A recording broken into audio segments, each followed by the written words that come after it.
មួយជាងកាត់តែម្នាក់ប្រើកំណាត់សំពត់អស់1.25 ម៉ែត្រសម្រាប់កាត់ខោមួយបើគាត់កាត់ខោ15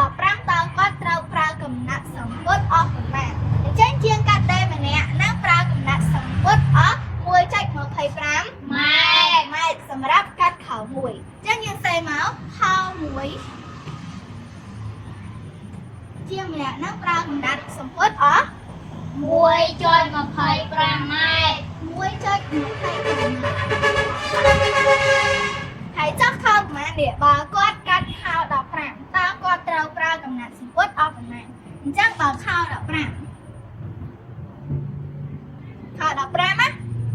គាត់ប្រើកំណាត់សំពត់នេះអស់ប៉ុន្មានម៉ែត្រ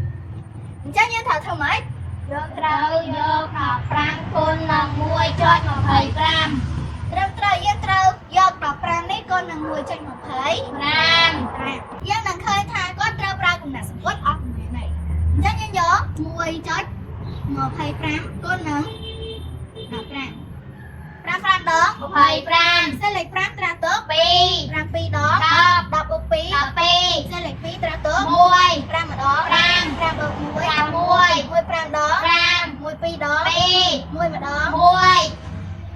5អត់មានអីបូក2បូក5 7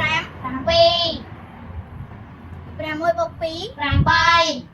1មានអីបូកអញ្ចឹងយើងរាប់ចុចមក1 2 1 2ដាក់ចុចកន្លែងនេះចុចស្មើនឹង 18.75 ម៉ែត្រចាឥឡូវយើងរកឃើញហើយគាត់ត្រូវប្រើកំណាត់សំពត់អស់ 18.75 ម៉ែត្រចឹងសេណាត់ឡើងសរសេររកហើយឡើងចម្លើយហើយដល់ឡើងសេឆ្លើយថា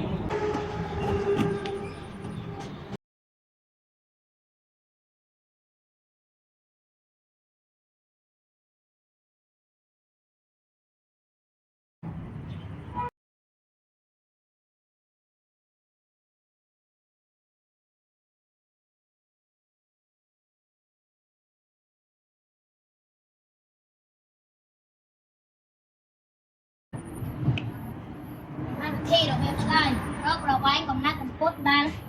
គាត់ត្រូវប្រើយក 1.25 គុណនឹង 15ស្មើ18.75 ម៉ែត្រឆ្លើយថាកំណាត់សំពត់ដែលគាត់ត្រូវប្រើមានប្រវែង